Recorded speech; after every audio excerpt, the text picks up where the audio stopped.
Hi, everyone. It's been a while since we've had Matt with us. I was quite excited to have him back. We talked about. When did we talk about doing this initially? Was it Top Gun or was it Hocus Pocus? It had to be one of those two. It was It was well. That's whatever the one only we two did I've been second. on, but it was. I want to say it wasn't when I was just on zeroing out. I don't think it was that. It was one No. of the fresh takes. I I would would imagine. say it's probably Top Gun. I feel like because action, like we probably were Yeah, making references, and yeah, absolutely. Okay, it's been a so long time I'm going to coming. ask you when I suggested you this, what did you, because you said you didn't look up anything. What did you expect this movie to be about when you looked at the cover? I, I I'm gonna be honest with you. I was going by like title alone of just Broken Arrow, and I was like Travolta, Slater. I was like, I'm thinking maybe there's gonna be some archery involved in this, like, because that's all I'm thinking is like Broken Arrow, because I don't fucking know like Yep. military terms and shit. I knew because for Brock's sake, and honestly, I thought it'd be fun myself. I was just like, let me not look up anything about this. Let me just let this movie be, because how, especially in like the spaces we run, how often do you get to do it? Like, Not unfortunately, how very. many people get to watch The Sixth Sense like people did in 1996? You know, it's like it's so not normal. And No. so even for a silly John Woo action movie to just not know anything about it, I was like, the only thing I looked up was a couple of minutes into the movie. I was like, I know that Park Ranger chick. Where the hell do I know her from? And I was like, oh, okay, she's Daisy in the Super Mario Brothers movie. Okay, now I'm good. Oh, I Yes, didn't she realize is that. Princess Mhm. Daisy in the Super Mario Brothers movie. Holy crap. Wow, yeah, I can see it now. Yeah, because that's how I'm looking. I'm like, who the hell are you? And so I IMDb'd, and I was like, that's it, Princess Daisy. What a Yeah, dumb movie. yeah. Not Broken Arrow. I mean Super Mario Broken Brothers. Super Arrow's Mario awesome. Brothers. The Don't get me Tyrannosaurus wrong. Rex. Yeah, don't get me wrong. There's plenty of dumb in this movie, but it's A good monkey. dumb. Dennis Hopper. You look at him and you're like, weren't you just nominated for an Oscar a couple of years before this? Now you're slick back lizard The tongue only clever Koopa. thing in that movie is that all the cars are electric because they have no fossil fuels. That's right. That's There's no fossils. forgot all about But Broken that. Arrow. All right, so did you feel the datedness in this movie with that opening sequence with the boxing? Yes. Yes. Yes, I did. I 100% did. I loved it though. I was like, here we go. I'm into it. Like I'm all in. This is fun. I knew it was a John Woo movie because there was immediate slow-mo. I immediately loved both of the leads because I loved that I was like, oh, we're getting Castor Troy face off Travolta, aren't we in this? And then Yeah, Christian we were. Slater, like, I think for youngins who are watching this now who I know Mr. Slater from like Mr. Robot, and I know he's on like the new Dexter prequel, like older him, like they Mhm. don't know, like, because we're all kind of around the same age, they don't know like the like, you know, Interview with a Vampire and the Wizard, like Christian Slater, where he was like the young, like cool dude. And so you're like, oh yeah, it's about between old and young, and you're like, now I thought this was a setup. I thought there was going to be boxing involved at the end of this movie, and there was not. Because that's I'm like, okay, because he's showing them, and also it takes you a second to be like, okay, what is this exactly? Because Travolta keeps stopping, like, okay, is he like his like boxing trainer? And then you realize, oh, okay, they're just like Air Force partners. Okay, I Yeah. loved it though, but yeah, it was data. I'm like, well, this is a '90s movie, is it not? Yes. Before I get away from it, I don't think I ever asked Mike how long ago was the first time you watched this, Um, or this is actually the first time I've this. seen the This movie. is both of you have seen this for the first time. Yeah, it's so I'll Perfect. I'll be honest, a lot of a lot of like mid to late 90s action movies are kind of a blind spot. This one this one's a pretty big one. Um Kind of like what Matt said, the only things I really knew were its reputation because I'm at least vaguely familiar with John Woo's filmography. I'm like one of the few people who actually like Mission Impossible 2. Okay. Yeah. Well, I like No- that. I mean, what can I say? I like Batman and Robin. So Yeah, Hey. we all have our, I don't even want to call them guilty pleasures, but no, Yeah, I like the Love Guru, so well, respect. I've honestly wanted to do a video on this. I've given up on the term like guilty pleasures because it's like pleasure. I'm not guilty about any of them. The only one that gets close is Pearl Harbor because as a massive World War II history buff, I'm like, it is hard to watch that movie and like see the Japanese attack in hospitals, even though it is like readily reported that the Japanese left civilians alone, basically. Like there were some civilian, but it was just because they were just in close, like they had the opportunity to go at their hospitals and did, but that's just like but the movie itself, I'm like, it is dumb and stupid, but I love it because it is dumb and stupid. I don't feel guilty about it. I'm not going to say it should have won an Oscar, even though technically it did. Absolutely. Now, speaking about winning Oscars, have you ever seen anyone put as much effort into making a cigarette smoking looking cool than John Travolta did in this movie? No. he Oh my he God. made It that look was like the coolest thing ever. that also the amount of casual smoking also just shows you like I was watching part of Stargate this morning. It was on IFC or Sundance. And I was watching it before church this morning. And I was like, man, just the 90s and just casual smoking, man. That was just what everyone was doing. You When he know? walks into his major's office, he's like, sorry about that, and puts it out with his hand. Well, no, because I actually do like that line to which like Colonel, did you get a promotion above me without my knowing? And he's like, no, sir. And it's like, then I want you to put that. Sorry about that. My Travolta is only I don't have an old Travolta. My Travolta is only like Saturday Night Fever, Grease Travolta, which you will hear throughout this, I'm sure, because hey, you know, you just can't not do the Travolta. Hey, stick up your nose with a rubber hose, Mr. Carter. Don't make me laugh. Dude, at work, so I work in a restaurant and we have a hostess who is 16, 17. And I've always made the joke with an older hostess that waitress that our HR rep is John Travolta and it's just me doing the voice. And she said to me, she said to me on Friday, she went, Matt, is that just a name you came up with, John Travolta? I was like, Oh my. you don't know who John Travolta is. But then also No. in that same conversation, she referred to High School Musical as that old Disney movie. I went, oh, okay, so I am old. All right, that's good to know. It's good to know. No, that was like someone they just turned 34 a few weeks ago, and then someone was mentioning, is like, does it feel weird that you've almost been driving for 20 years? And then I punched him in the face. I didn't, but the wheel in my of the head. wheel of time just doesn't stop, and yet it gave us young people to interact with to make it even worse. Exactly. But yeah, Alright. no, Travolta just loves smoke, and I love the I don't even know what the guy was. The other dude who was in on it with him, who was like, "Do you mind?" He's like, "No." No, I don't. Mr. Pritchett. I love people Travolta, and like I know- said, because Wu did Face Off, if I'm not mistaken, too, right? Yes, he did. Like John Travolta in Face Off is like one of the greatest dumb bad guys in a movie ever. Like, and you're gonna be in here for the next 100 years. Arcite got the ball. Like he's having so much fun in that role, and you just go like, you have to watch these roles when he started to get, because this I think is like Pulp Fiction obviously revitalizes his career. Mhm. And then he starts getting to this point in his career to where like he starts becoming like, you're not gonna be able to like headline a movie anymore, like pretty soon.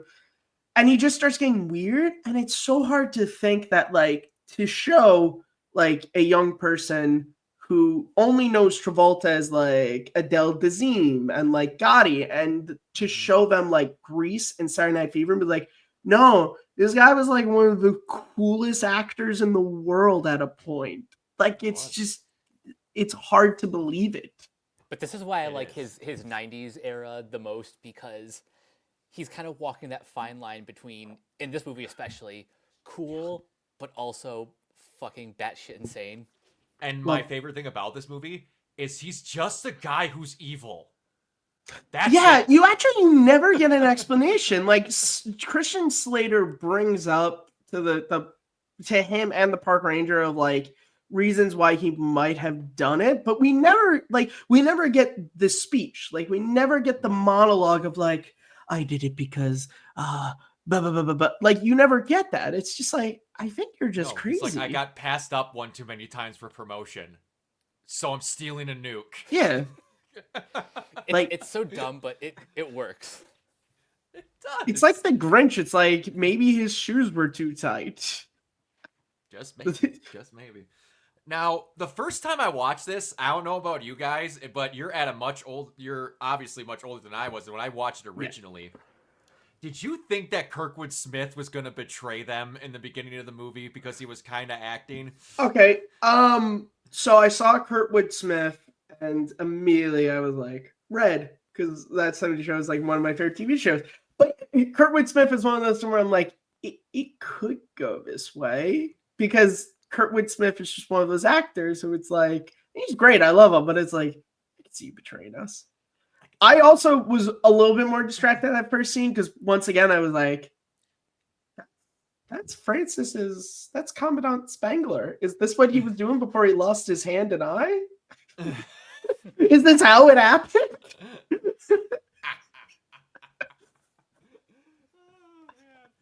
This movie also, when in that scene when they're talking with now I can't think about it, the like government person who is telling him how to act.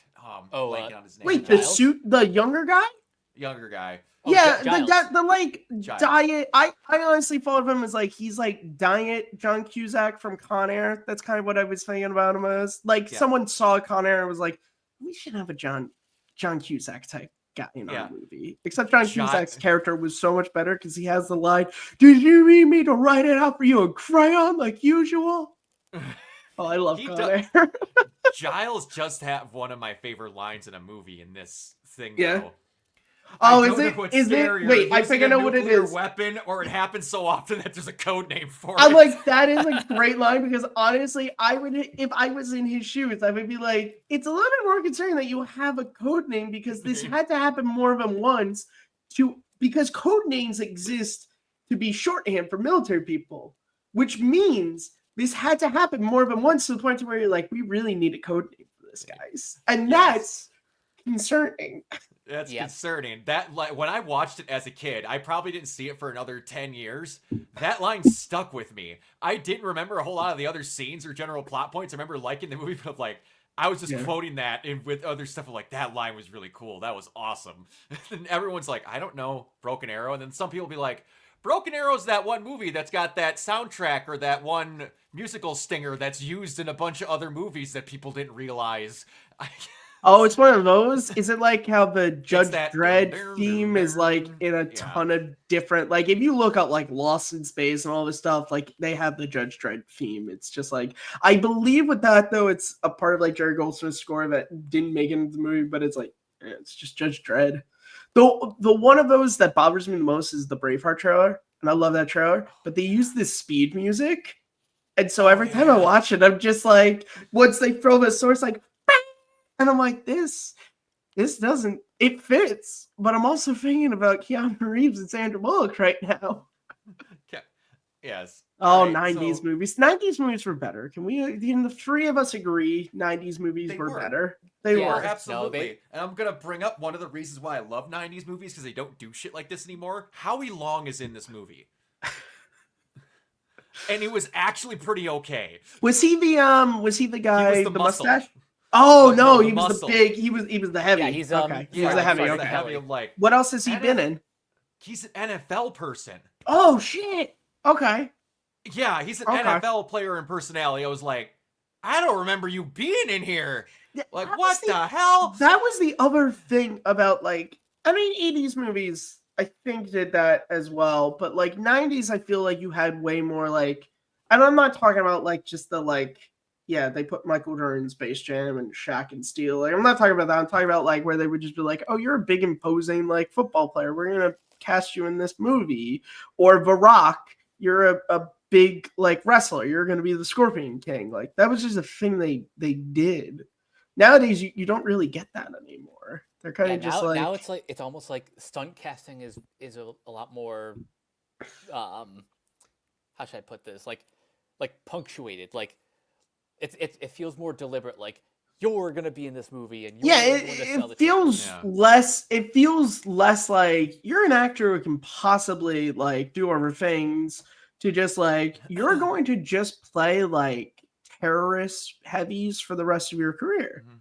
You know, like Reginald Johnson. That's how he like gets Family Matters, is because it's just like, oh, you just like look like a good cop, so we're gonna put you in Ghostbusters and Die Hard, and then we're gonna put you in Perfect Strangers and spin you off, like, you know. But that was in the old days, to where like you could sometimes break out of stunt casting. Now I feel like we've all seen like hundreds of thousands of guys where it's like, oh, it's that guy. It's He's that playing the guy. heavy again. Look, Sam Jackson was that guy forever. Like, oh, it's that guy, and then he became. But I feel like you don't really get that anymore. I feel like nowadays, if you're stunt casted, for the most part, you kind of just remain stunt casted for your whole career.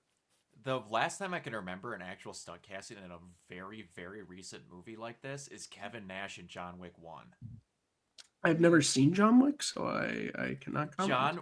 Kevin Nash was the guy who played Super Shredder in Teenage Mutant Ninja Turtles 2. He was the guy in the suit when they're busting Yeah. apart the dock. That was him, and then he was the Russian and the Punisher. But he is the bouncer for a club where the Russian mafia Russian mafia's guy's son is. And he Mhm. literally just comes up, puts a gun to his head. Hello, Mr. Wick. They have like a 2-second conversation and he lets him by. Like, you just needed a guy who was big and had gray hair, so you just got Kevin Nash for probably $20. Yeah, Probably. probably. That was the last time where I went, they don't do this shit anymore. I really miss when they did this shit. He doesn't need to act. He needs to stand there and look big. And Nash, I want to say, is 6'8", 6'9". Well, He's a that's the big other thing dude. is like nowadays, I feel like with like superhero movies, which I think the three of us can agree is like, unfortunately, superhero movies, we still get them, but like it has kind of taken the place of like the traditional action movie. Most people, it's like, oh, and it's just like the problem you lose there is just like there's so much CGI in most of these. You can never really, you know, like you don't get like, I just go back to like Roadhouse, like that fight between Dalton and Jimmy, where it's just like two dudes just punching each other. You don't really get that anymore because it's just like there's got to be all this other stuff, or this movie like Travolta and Slater at the end, where it's just like, these two are just gonna have a punch out. Like you don't get that, and so because of that, like the necessity to have those guys become smaller. Like the most recent one I can think of is Dial Destiny. Had that like big dude Oh, yeah. who you spent the whole movie, at least me, going, oh, this is the guy Indiana Jones is gonna fight, and then like he falls through a bridge with the kid, and the kid like handcuffs him underwater, and that's it. And you're like, oh, what was the point of having that guy that just stands out then? If You know you're what not that gonna have reminds me Indy of? fight him. Mr. Batista as Mr. Hanks Inspector. Oh. Yeah, but They had, at like, a least in that 5-second James fight on Bond the fought him. bridge. You know, but Yeah. at least in that James Bond had the fight on the train, which is a callback to From Russia with Love and Spy Who Loved Me. Like you're like, okay, at least there was a reason for you to be here. That dude, it's just like nothing happens with him. He's Yeah. just there. Yeah. And again, but some people are gonna be like, "Oh, you really wanted to see a fucking 70-year-old Indian get into a punch up?" Well, if I'm conceding that 70-year-old Harrison Ford is going on this adventure, why, yes, I would like to see Indiana Jones do the things that Indiana Jones does. Yes, I would. Yes, he's God, I hate not that meant movie. to be I'm like a sorry. normal person. Oh, hey, you're not gonna hear an argument from me that it was a good movie. So Check So, out my all right. channel, Indiana Jones: How the Mighty Fall, kids. yeah. So a couple of things that remind me again that this is a '90s movie and how they kind of did things a little different. Hale taking out that helicopter with a pistol. Yep. Yeah. Also, like, I didn't do the count, but I feel like he went through way more than 6 rounds in that revolver. I definitely went through. And it also does my favorite thing that 90s action movies do, which are Berettas just apparently have a never-ending magazine of like revolvers. They can but Berettas, like he literally has like the machine on the Beretta, he's firing them at the same time. And it's like, no, that Beretta is definitely out. Like it's out. That is one thing that if Have you not seen any of the John Wick movies? No, I have not seen any of the John That Wick is a movies. set of movies that respects that rule. Oh, That clips it's good actually at have to be it's reloaded. good at Terminator 2 is one Terminator. The first two Terminators respect gun count because you do see multiple times Kyle having to reload the shotgun, and then Sarah and the Terminator in Terminator 2. Like they are pretty good at like, okay, this is run out. John's got to reload it for them. I One of respect my- that. And This look, is honestly, in this movie, it's not that kind of movie. No. It's not, and again, I said 90s movies are more fun. Like that's part of the fun of it. Like that is It part is. of the fun is that they aren't realistic because none of this movie is realistic. Because if No, it one of my- was, it'd be over in the literal opening, not opening scene, but the like inciting incident. Like Yeah. Christian Slater would just crash the plane and the two of them would have died. Like that's how that would have went. Yeah. One of my favorite examples of that, small tangent before we go on, of the reloading in the John Wick movies, there's a point where he needs to kill a high value target and then get out through a tunnel. So he like set stuff up. He set up like a Benelli up on a thing in this like cavern as he's going out, and he's getting rid of these clips. He's dumping his guns as he runs through them. And then he gets down and he's got like a slide clip of shells on his side. And then he pins this dude up against the wall and he's gonna kill him, and the gun is empty. So he takes a shotgun and he's pinning the dude up against the wall with it and is reloading the shotgun where he cocks it and blows him away, and the guy's struggling to rip this shotgun off. It's amazing. It's so good. That could be a series of fresh takes. That would be really I fun. would be down for that. Sure. That would be sick as hell.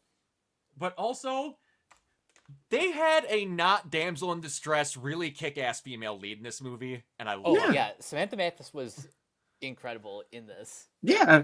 And I also give them credit being a 90s movie and having a very attractive female lead that like they didn't make her gratuitously sexy. Like there's the one scene when they get out and she has like a just undershirt on, and like there's Yeah. no point to where it gets like torn up and get it, it's just like, Exactly. oh, okay, like it's like I respect that, because a lot of lesser 90s movies would have had her one be way dumber, and two Yes. would have made her like literally when they get out, she has to, oh my god, I gotta, and Yeah, they the- didn't, and I respect that, The fact You- that she like actually holds her own in like a lot of the action scenes is, again, for the time, pretty impressive and pretty progressive, actually. Like when she lies to him about the gun being empty. I loved that moment where she's like, I actually never keep it loaded. And then she pulls the knife on him at the same time. And that was also just a great line to where he's like, lady, I got the gun.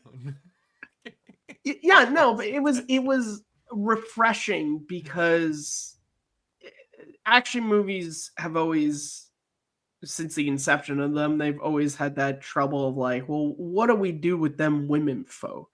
Because it's like you can have the like Ellen Ripley's and the Sarah Connors, and that's great. And then all right, you have the total damsels in distress, like Annie in Speed, who she can't really do anything except drive the bus. And then you have the like medium, like Marion in Raiders, to where it's like she does some cool shit, but she is also a damsel. Like they're always, and so this was a nice, like, she's definitely not in the same category as like Ellen Ripley or Sarah Connor or Ellie Sattler from Jurassic Park, but she's definitely like, if she's not in that tier, she's in the tier like right below them, certainly. There's like a spectrum of like action heroines, and I would say Terry is like in the upper half of the middle. Yeah, Absolutely. Like even at the end when he's got a gun on her, she doesn't light the nuke and tells him to fuck off, and then jumps outside of the train to give him opening firing range to kill Travolta. yeah, and talking about Slater is they did something really cool, which is like they established very early on that he's he's a captain in the Air Force. He's this very well trained guy, but he's not like total. Like I like they give that moment when they're on the train and the guy's like, put the gun down, and he sees the gun that she has hidden, and he puts it and immediately and then I like that they just had the line to where she's like, oh, that was great, and he's like, yeah, the first time I've ever did that. It's just like it's even though they do have him doing a lot of cool action stuff, just those little sprinkles of like he gets his ass kicked in the boxing fight at the beginning, and oh, that's first time I've ever done that. It's like, oh, it's nice to humanize these guys sometimes, and their Absolutely. relationship was well done, I think, for an action. You can come movie. too. All right, Yeah. you can come too. I love like the one of my callbacks. the callbacks, and one of my favorite moments, again, that chase in the car or in the Oh, trucks. it's great, yeah. And then the guy's like, it appears we're at a standstill, shoots him in the foot and starts smashing his head into the driving. Well, and then No, also we're not. you have a line that Travolta repeats, and I love how each time he says he gets more annoyed to where he's like, I have to remind you not to shoot at a nuclear weapon.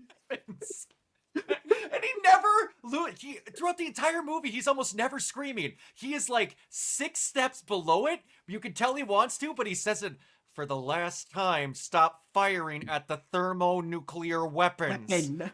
And No, it's then- right, yeah, because he doesn't have like that scream. Like it's just like, I am trying to keep composed because if I'm not composed, then I lose. Yeah, it's like he's crazy, but he's not out of his mind. It's very similar to John Malkovich in Con Air. Like it's very Yeah, that kind you're of not just wrong. like even keel villain who doesn't, like really. They get their moments, like but for the most part, they're very just like that. You kind of almost enjoy that. That Which movie came Absolutely. first, this or Con Air? Con Air was 97, so Oh, this was is the year 98. So before. Con Air was the year Oh, before. Con Air and what? Face Off were both the year before. So, Gotcha. which I have to assume. I have to assume that Con Air influenced this at least a touch. Had to have been Absolutely. at least a little bit. Yeah. I have to ask, were you guys, well, another 9, were you guys shocked that she wasn't found on the boat? Yes, I was. I was waiting for that. I was also expecting Slater to be like hanging on underneath, like that whole bolt thing. I was like, to the point to where it almost became like, well, why did you even do that to begin with? Like, because they make it very clear that they're like, whoa, I gotta hide myself, and then it's like, oh, all right, they didn't find you. Yeah. What was the point of that? Yeah, It I was a was little, just I was a little enough to get him surprised into by that places. too. Yeah, Yeah, it it was was just weird. they wanted to separate them. Yeah, but they were that concerned with getting out that I was expecting. I remember watching this like, I don't remember her getting captured here. Oh, that's right, and she didn't. Well, also, what confused me is like, where did Travolta and the guys go? Because like they meet at the boat, and then they just like walk away for an extremely long period of time to where Slater's able to go from where he is, get over there, get in the boat, start doing stuff with the boat, but then also see them to where they can hide away from the boat to where they don't see him. It's like, where did Travolta and the guy? Like the cars were right there. So it's not like the nuke was that far away. It was like, oh, we have to walk up the hill to get the nuke. So it's like, Yeah. and also, did Travolta have like a sixth sense that he's like, my mentee is over there, I feel. Yeah, oh yeah, when he's like looking at He the like is leaves looking and he's like, through and he's like, the wind is moving on over there. Slater is there. yes, that was pretty classic. It was one of those things where we just need to get from point A to point B and we're shooting the shot this way to do it. Yeah. And then the classic, do you understand orders? Yes, because I'm about to break them. And then it was like, well, we're all gonna, okay. Then they get onto Yeah, the that was train. pretty awesome, and I was really upset that they killed him off pretty unceremoniously. I was like, Same. why did he It have was to weird. die? He was kind of cool the whole time. Why'd you Yeah, have to it kill was that weird. one? Yeah, and also the way that he died, like that pilot wasn't paying attention that they were Yeah. roughly 20 feet from a tunnel. Yeah, I know. Yeah, it was really weird. And it's like, it wasn't even, I thought at first it was going to be like a Mission Impossible situation to where it's like, oh, like once we get to the tunnel, the helicopter is like taking out the situation. But it's like, it was one of those, like, just like bridges almost to where it's like the tunnel is like just that long and then you're out of it. I feel like the helicopter could have flown up and over. like in Terminator 2, but all right. Now, He there was a didn't. thing in this movie that it's almost never used anymore. And I don't know what the point of origin is because no one talks about it. There's the Wilhelm scream, Yes. and then there's the scream that's in this movie that is an audio track that is more of a horror scream when the guy gets launched off the bridge. I was thinking about that. I don't know what that scream is called, but it's used a lot. It's been in other stuff. It's not as popular as Wilhelm scream, but it's been in. Yeah, it's like yeah, like someone's being pulled away by like a creature. That's what it's normally used in. I can't think of it, but that one's like not on the level of Wilhelm, but that's like those are the two screams. Yeah, those are like it's like that Wilhelm and the Goofy scream are just like used in many different. Well, Goofy's used in parodies. Yeah, no. Yeah, it is the horror version of that essentially. I wish I knew the name of that scream, but you're right. It's not something you hear often anymore. Yeah. And someone brought this up too, and I can't remember what it's on. They used it in they used a shot of it from a Nickelodeon show that was overly obviously fake. But one thing that before we get to that, the fight scene between Deke and Hale when he's getting ready to clock him with the tire iron, he goes, "Nope, I'm gonna beat the shit out of you raw-handed." That's pretty cool. It was like that was. It was almost like Commando, to where it's like, "Come on, Bennett, you don't want to do it with the gun, you want to do it with the knife, right?" It's just like it's fun when they do that. It's just like, no, this is gonna be more fun when I beat this shit out of you. Absolutely. One thing, what I was gonna bring up was I kind of miss '90s ragdolls a little bit. Oh, yeah, they don't look real whatsoever. This one wasn't terrible. You could still no. But, I think, and this is again, I'm a massive 80s, 90s action movie fan. Like, if you look at my top 10, I don't think there's anything actually from the 2000s that even made it into my top 10. Like, I'm just a massive fan. And what I like about those 2 decades was, and this is 98, so like obviously Terminator 2 and Jurassic Park have had, but like there was still this sense of like, we do this for real. Like, we have to make these ragdolls, and it looks kind of fake, but it's real. And because we live in this era of just like, we're so prone to the like, it's CGI guy, animated thing. It's not fun. It's like, it's just not. It's not fun. Like the reality of it. Even you can see the seam lines. That almost makes it like, I don't know. At least for me, it makes it more fun because you're like, you knew these guys were doing, like, Travolta and Christian Slater and their stunt doubles were fighting on a real set. They weren't in the volume like Christian Slater over here and John Travolta over there 2 weeks later, like rope-a-doping. Like, they were actually fighting on a set. And knowing John Woo, it probably was like a train that some guys were shaking on the outside like the Millennium Falcon in the 70s. Yeah. And that's fun. Like, it's fun. And it doesn't take me out. It just makes me enjoy this stuff more. This is the thing where I cannot believe that you have not seen the John Wick films, and we will need to watch them for fresh takes. Because everything you're saying you love about movies is in those movies. And and look, Speed is my favorite action movie of all time. So, even though I don't like the other 90s action movie that Keanu did, of course, talking about Johnny Mnemonic. Not the other sci-fi action movie he did in the 90s, which I think sucks. But I'm a big fan. But it was one of those things where it's like the first one came out, 2014? Yep. So I was in high school when that came out. So I wasn't driving. I wasn't able to take myself to the theater. And it just kind of escaped me. And I'll be honest, and I can only judge by marketing, but it does feel to me like a series where they were like, we had this one really great movie and that got really popular. So let's make a series, except they're kind of just the same movie again, because we just had the one movie. We gotta just make more of that. I could be wrong. I know even Longoria saved that project. I've been seeing that Instagram graphic pop up like 6 times this week. Where she was the one who like at the last minute donated like a bunch of money, and it's like, and that movie was John Wick.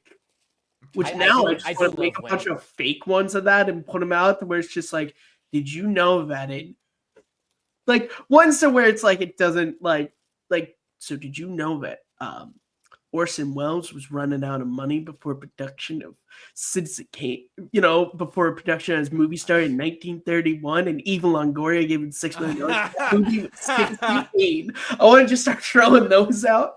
Kind of like how for a while there was the running thing of did you know that before he shot the original Star Wars that Mark Hamill had never actually seen a Star Wars movie?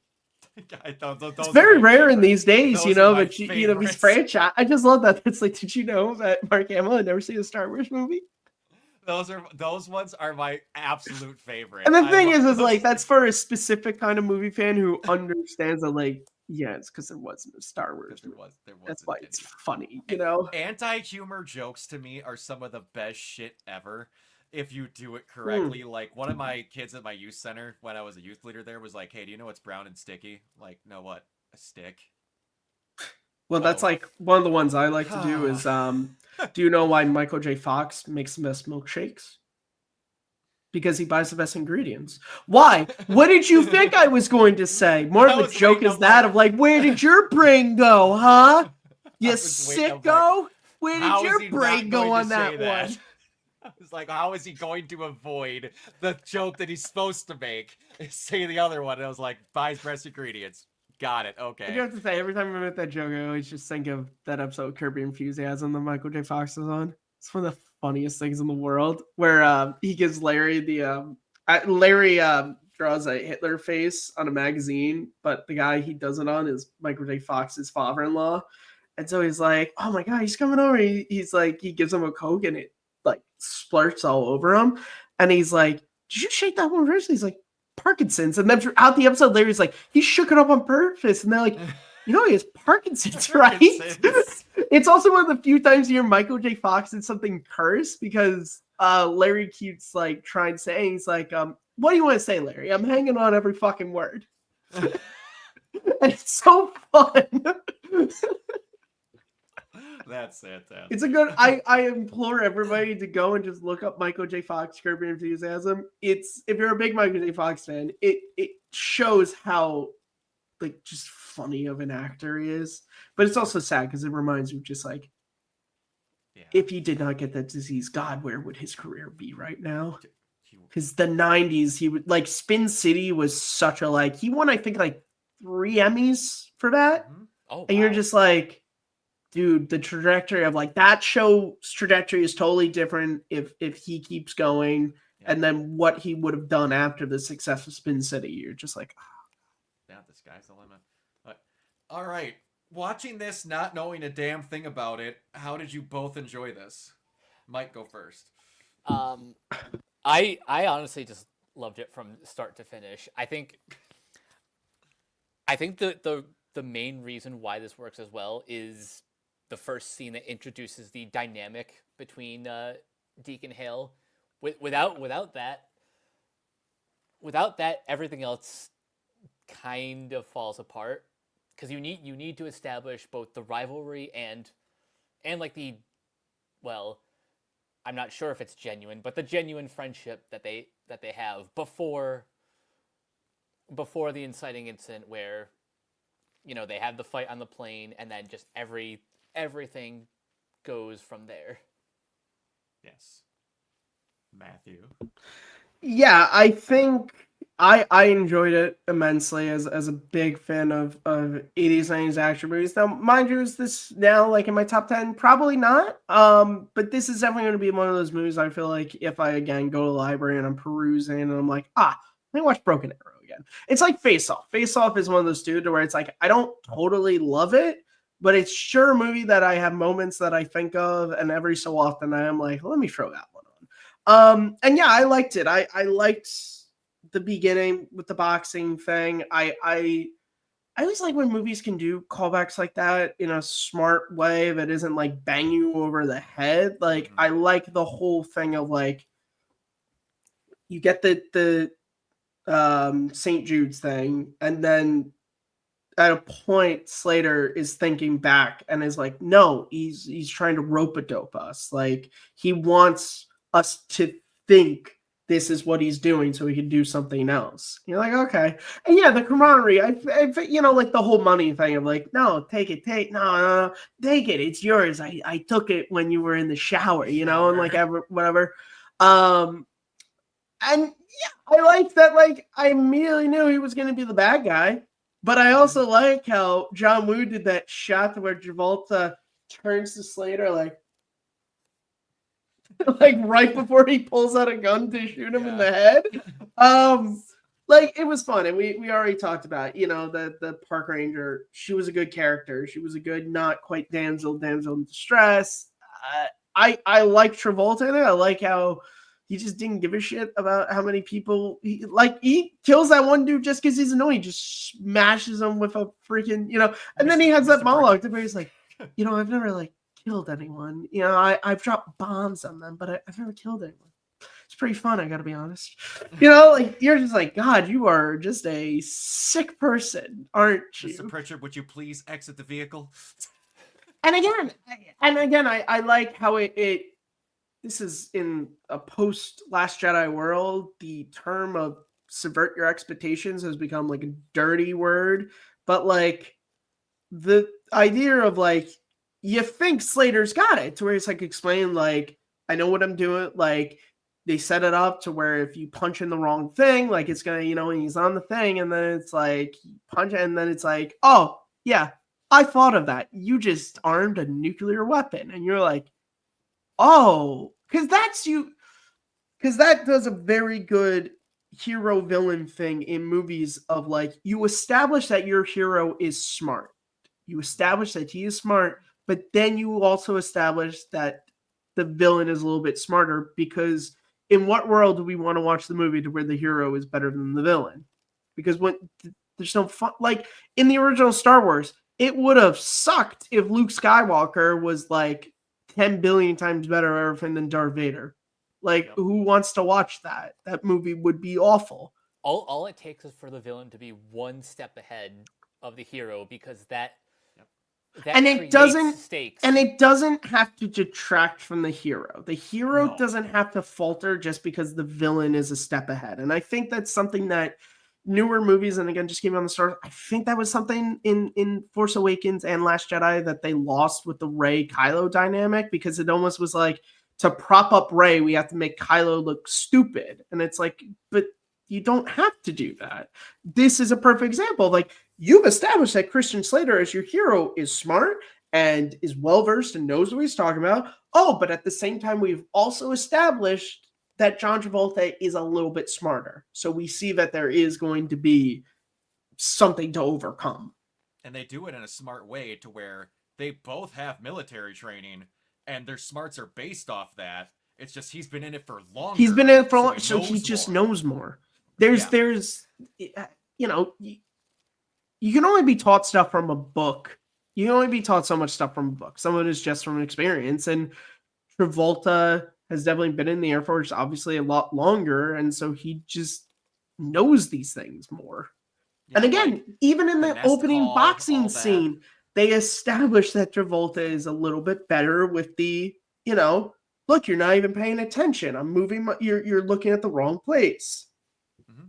But I also like how they do in that same scene, they establish that Slater, because where he's like, oh, I was always more of a Bruce Lee fan. He goes to pick up his leg and then punches him. And then they call back to that where he actually does kick him in the fight. And you're like, okay, cool. Yeah. I also love that this is one of those movies where it's like, these people have character names, but that's Christian Slater and John Travolta. Yes. Yep. Yes. Yeah, that is true. That is very true. It's like in it's like Tango and Cash. It's like the movie is called Tango and Cash, and yet that's Sylvester Stallone and Kurt Russell.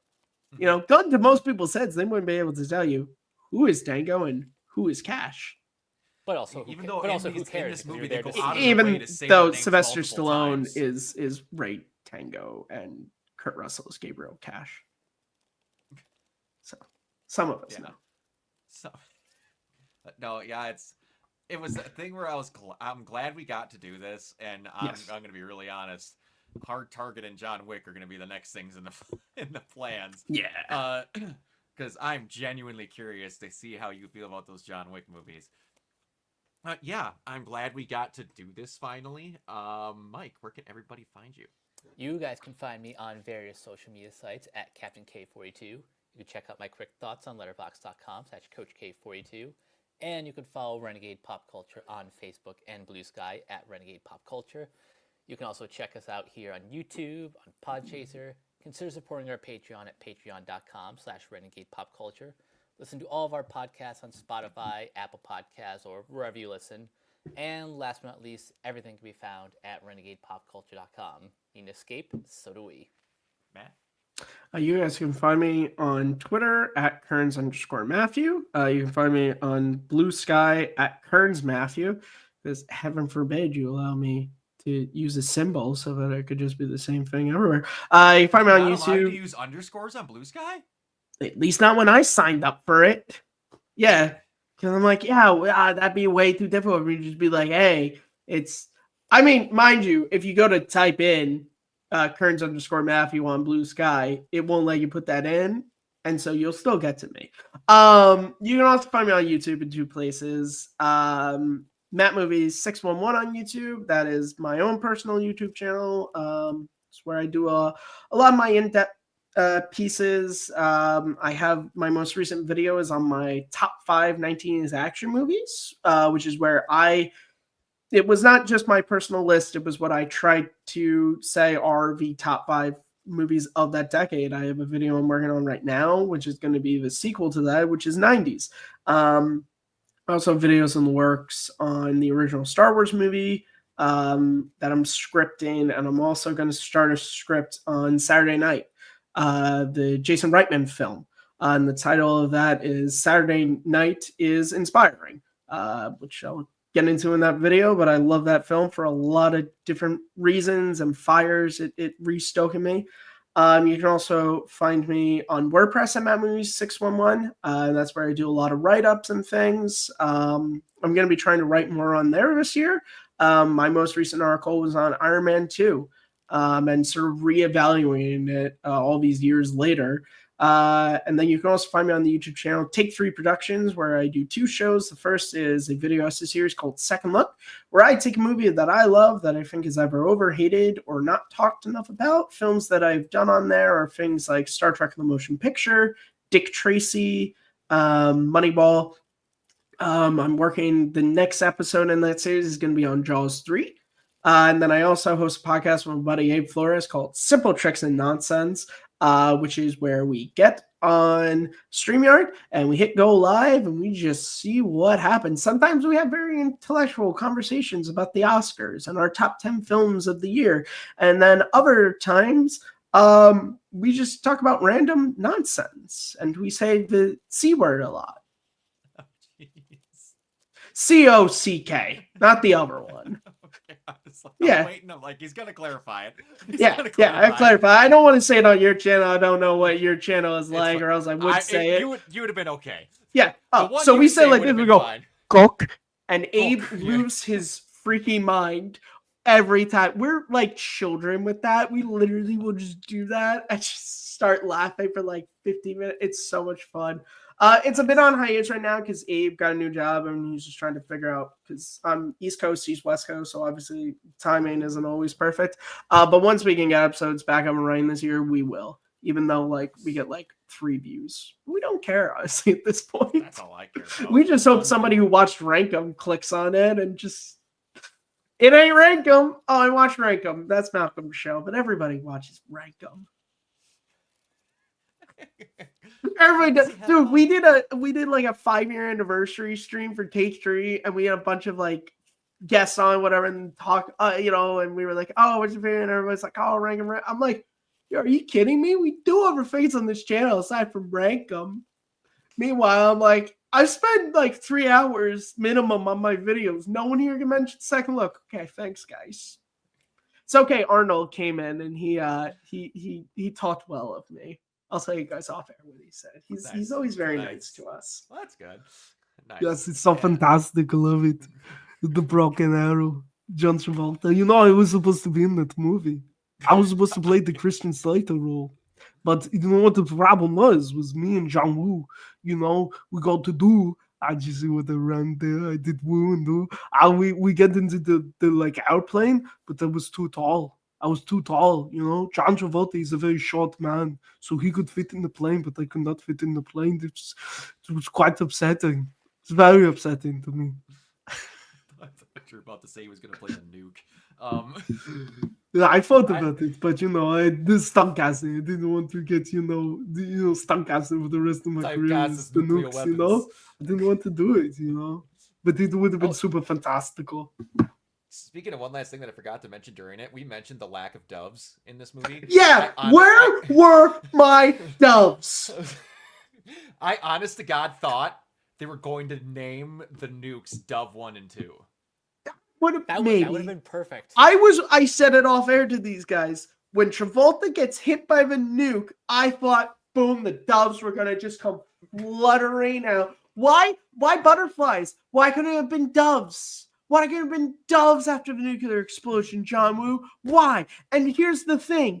You're the one who established slow-mo and doves, so this is not me. This is you, sir. This is your Okay, so don't problem. get mad at me. This is your fault for the lack of the doves. Because you had doves in Face Off. You definitely had doves in Mission Impossible 2. Where were the doves in Broken Arrow?